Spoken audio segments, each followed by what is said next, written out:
Welcome back to Patrice's Perspective. I interview Antonio Lee Jr. He is a singer, songwriter, musician, and producer, all at the age of 17. Let's hear about his musical journey and how he uses music to help others. My name is Antonio Lee Jr. I'm a musician, singer, songwriter, producer. That's pretty much it. I produce for a lot of rappers, a lot of singers. I play for a lot of people, played for a lot of people, and yeah. So, how did you get into music? Well, my mom, she's a preacher. My grandma a preacher. So a lot of my family, they're preachers. So it started by me playing drums, and I was like, yeah, this is cool. But everybody wanted to play drums in church. So I was like, I want to do something different. So I got tired of like my mom going to preach and the keyboard player be trash. So I migrated to playing piano.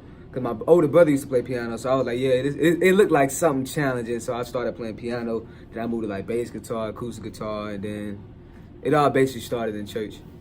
How many instruments do you play? Like 5. I play drums, keyboard, bass guitar, lead guitar, and I play a little bit of saxophone. But I never tell nobody I'm a saxophone player. So describe your sound of music. I say it's different. I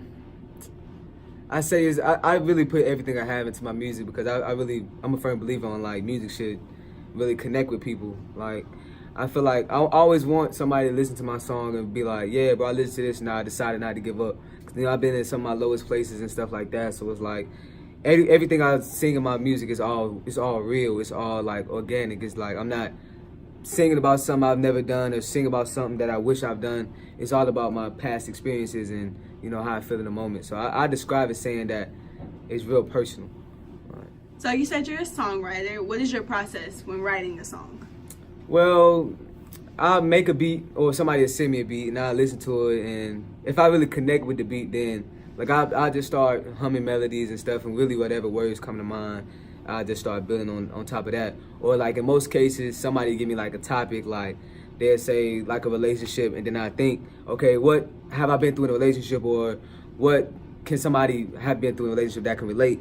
Then it just all builds from there. I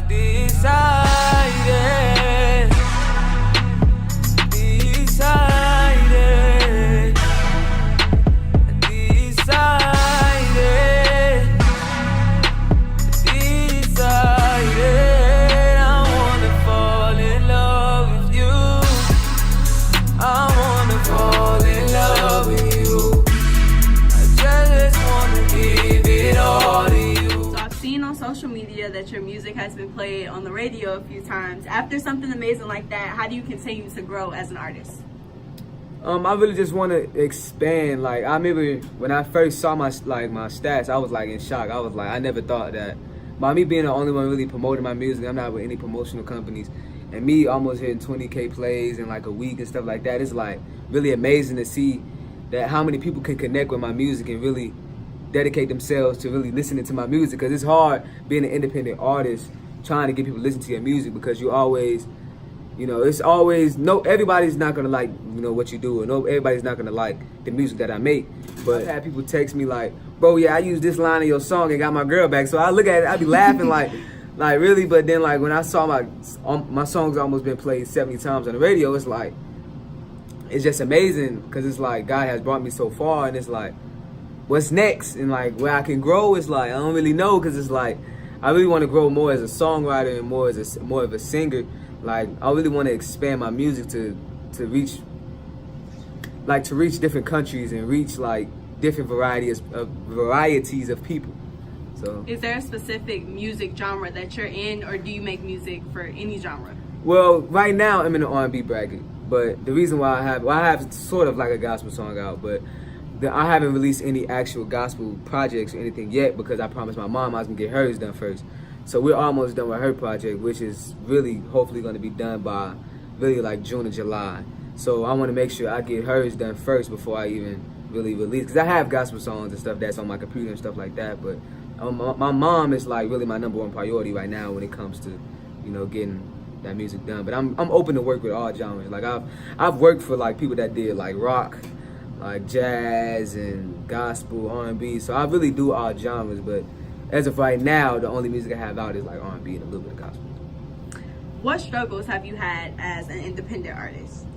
Struggles, I say, dealing with haters, of course, but that's with anybody. Dealing with people with egos and dealing with, trying to get people to listen to my music without trying to, really beg people per se, but being really comfortable of being uncomfortable. Because I've always been put in situations where people will tell me, oh yeah, I can put you with these people, I can put you with these people, and I can get you to where you want to go, but it's like they wasn't doing it, and it was frustrating because it's like the same people who really telling me like, oh, you can go far in this, you can do this, I can get you with these people and that people, and it's like y'all not doing it, y'all really just telling me that, and it's been hard because it's like I got labels looking at me, but nobody's really offering me a contract that I can really work with. So it's like I don't want to get robbed of my gift by looking at numbers, but at the same time, it's like it'll put you in a better place. Yeah, exactly, and it's like it's really the hardest part about being an independent artist is getting recognized, because if you don't work hard, there's 10 other people that's working harder than you are. So that's how I always think about it every day. Like every day I tell myself I'm gonna be a millionaire this year. It's gonna happen, because I know if I stop working today, it's somebody else working 10 times harder than I was yesterday. So what advice do you have for other 17, 18-year-olds trying to be artists right now? Advice, I would say, take your time. Just know that everything is gonna happen when it's supposed to happen.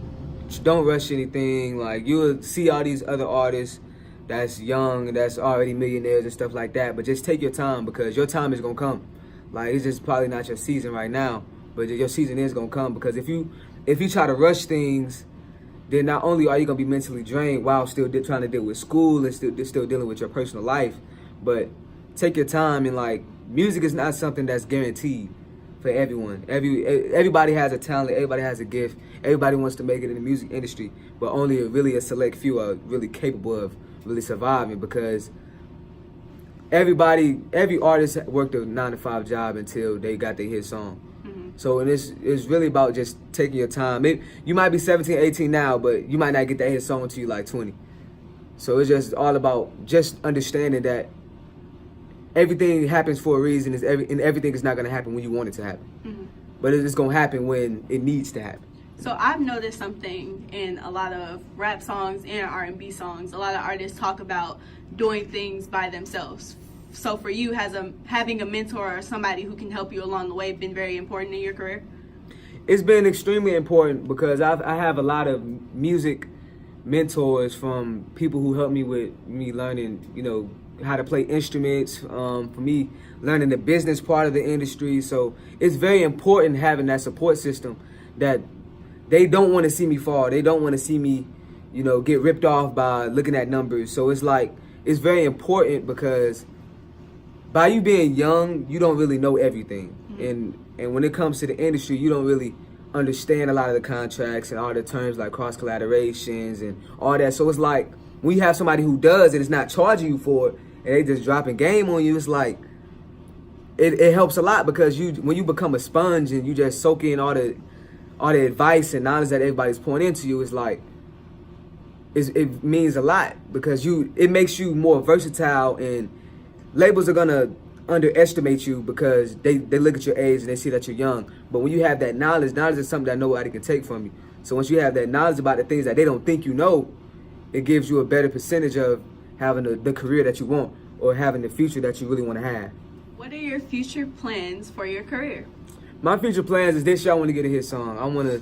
That's one of my goals. But I don't want to rush it though. I don't want to rush it, but I know that it's gonna happen. It might not happen this year. It might not happen next year. But I know that it's gonna happen, and I'm a firm believer in that. And my goals is I wanna get a music video out. I shot a music video already. I'm just waiting for the edit to get back to me so I can drop that. I really want to relate to more people and have more people relate to me. Really, that's my biggest goal. Like I don't do the music for the money. I don't do anything for like none of that. I do it more for somebody to listen to my music and really can relate and really feel like because I'm not the only one that's feel a lot of the ways that I relate to my music. So I know that it's somebody else that feels that same way. So like I've had a friend that told me like, bro, I was ready to give up, but then I listened to your song Dark Places, and it really made me feel like I'm not the only one. So it's like stuff like that really makes me feel 1,000 times better, knowing that, like, even sometimes I want to stop doing music, but really knowing that my goal is to help somebody else, you know, feel better and help somebody else relate, and knowing that they do that and I'm doing my part and they doing their part, really. And it's like, it makes me feel a lot better. That's really like my major goal, is to get like the whole world to really relate, really. Thank you for doing this interview with me. Tell everybody how they can listen to your music, social media, so they can see behind the scenes of your amazing music. I appreciate it. My Instagram is AJ Beats. My all the links are on my Instagram, but I'm on all platforms. Just search Antonio Lee Jr. Antonio Lee Jr. on any platform, and it'll come up. Check out Antonio's website to book lessons and studio services.